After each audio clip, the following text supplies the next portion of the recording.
Hello everyone and welcome back for another Star Trek official Starships collection review. As you can see in front of you or in front of me, I have issue 152, the U.S.S. Excelsior Nilo Rodis Concept 1. This is or was one of the original concept designs for the U.S.S. Excelsior, the quote-unquote great experiment from Star Trek 3. And to my knowledge, it has only appeared on screen perhaps and maybe one episode, which was Unification Part 1 or 2, when the Enterprise D visited the junkyard on Queller 2, or the surplus yard, depending on how you want to call it or name it. But yeah, it's the only time the model was seen, and maybe perhaps a glimpse of it was seen in Best of Both Worlds, but I don't think so. Anyway, so as you can see, I have a model here and a magazine, so I'm going to get this out of the way, and then we can explore what's going on inside the magazine. All right, and there you have it, 152. Pretty interesting look of the ship there on the cover, and we get a little bit of information down at the bottom, but not much. It's considered Excelsior class, of course. Concept design was in 1983, the year I was born, and designed by Nilo Rodis. And of course, the magazine follows the same format as all others, and we get another view of the ship here with pretty much the same information as what is seen on the cover, recapped here, except that it was designed for the film Star Trek 3, The Search for Spock. Turn the page and we get yet another view of the ship there, or the model, which was different than what was on the cover. Bear in mind, this is also a CG rendering, so it's not an actual photograph of the model. So we get a nice image there with Earth there on the background. And of course, the plan views. But you'll notice there's nothing here on the side margins, no extra trivia or anything, or no diagram showing you what components are where, etc. Or maybe they just figured it was pretty self-explanatory. Yeah. And you turn the page, and this is the design process of the Excelsior. And I guess this just talks about the that long process in which ILM, also known as Industrial Light and Magic, built a bunch of models to test what the Excelsior would potentially look like. And ultimately, it did appear in one episode of, ironically, The Next Generation, and not the film in which it was made for. And you turn the page, and we get what I call magazine filler. And being that this is kind of like a special, I suppose, well, no, maybe it's not. It's actually an issue number. But this is definitely considered magazine filler because there really isn't much to tell about it, right? And as I said, the Great Experiment, which is what the Excelsior was originally called, at least by Kirk, that is. So this talks about that and Star Trek 3 mostly. And of course, more screen caps from Star Trek 3 and text and history about that.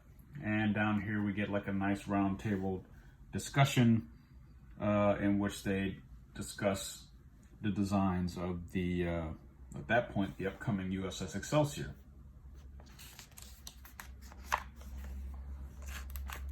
And more on that, including the final design, which would be seen all the way up until the last episode of Voyager. Excelsior class ships remained in service for well over 100 years.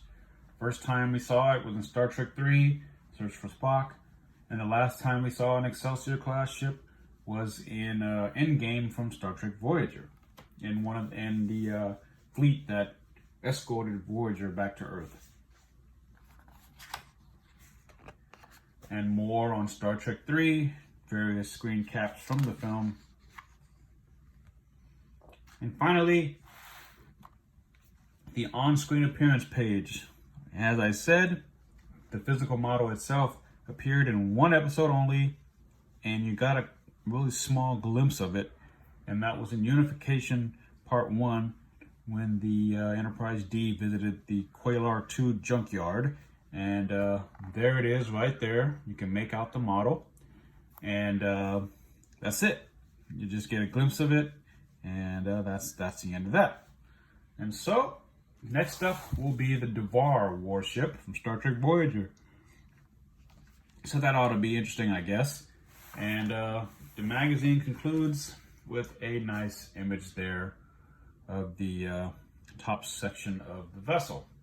So now I will get to the model itself. It's not a bad issue.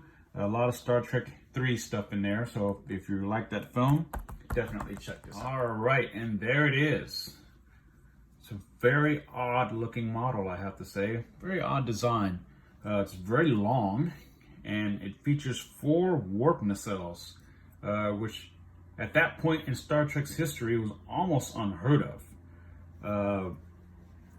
I don't think there ever was a 4 nacelle ship, at least a Starfleet ship at that point.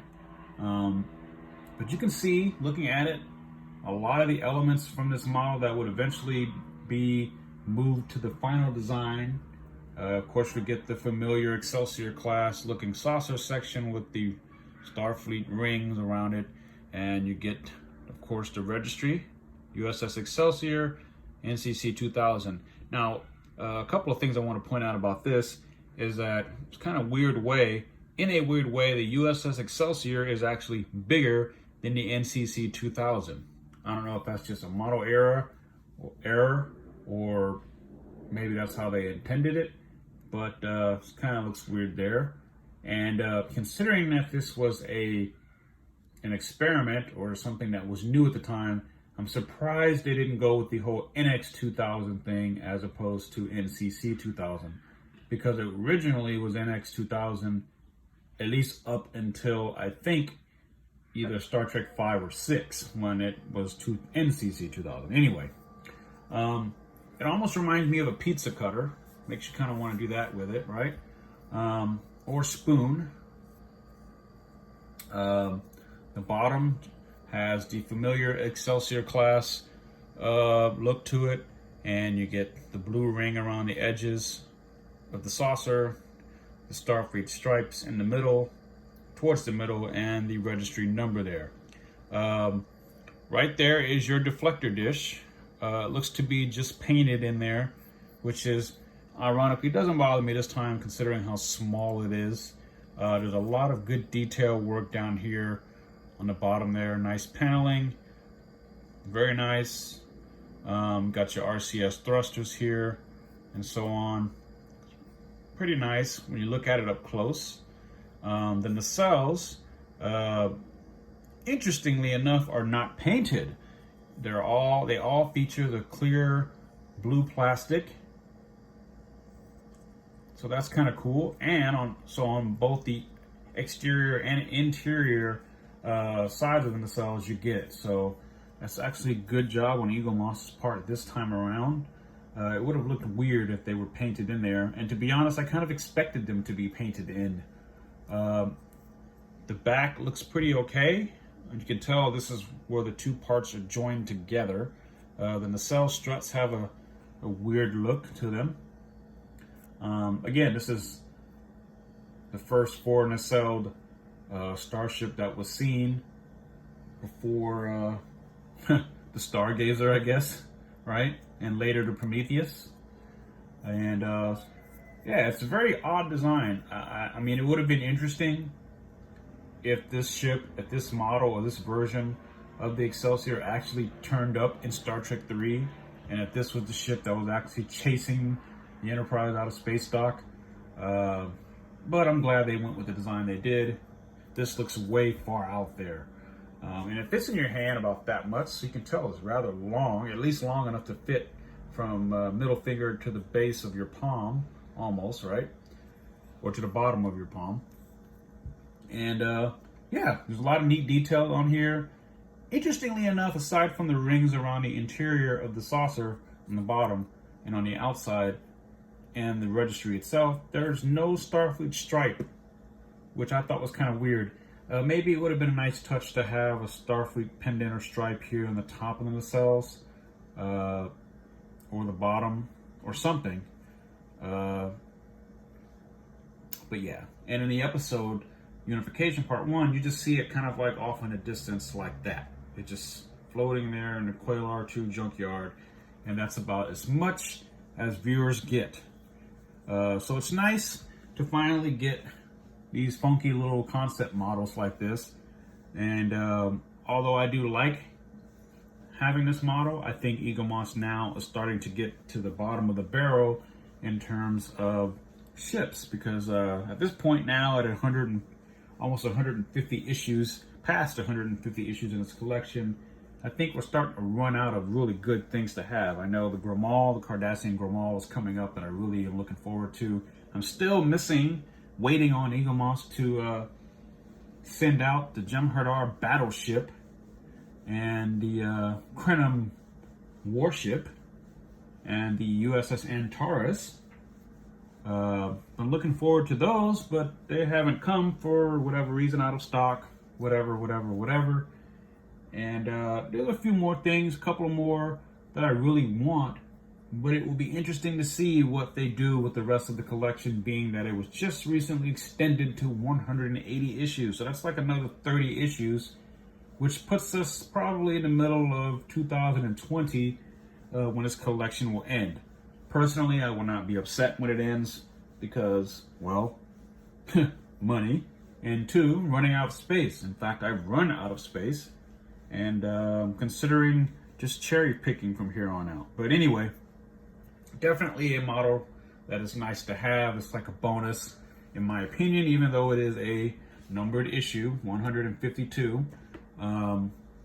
Yeah, if you're a fan of Star Trek 3, pick this up. If you love all the Starfleet ships and all these little oddities and ends like this, then yes, I would pick this up. If you love this design, hey, pick it up. You know, it's definitely one to have, I would say. It's very unique, very different, and it would have been interesting to actually see this in action on screen versus as a floating piece of junk in Unification Part 1. So yeah, the saucer is mostly metal. The saucer is metal. The actual neck, or whatever this is connecting neck, is actually metal. Of course, the nacelle struts and the part holding the nacelle struts are plastic, and the nacelles themselves, including the blue within, are plastic. I do want to point out the nice detail on the bottom of the nacelles there as well. So that's also a nice touch. So yeah, overall, not a bad issue, not a bad ship or model. Just a little bizarre. And maybe the saucer could have been a little bit bigger, in my opinion. But yeah, not too bad. So yeah, folks, that pretty much wraps up the Excelsior concept model as designed by Nilo Rodis for Star Trek 3. If you have any comments or questions, please drop it down below, and I'll do my best to get back to you as always. And until next time, live long and prosper, and take care. Bye-bye.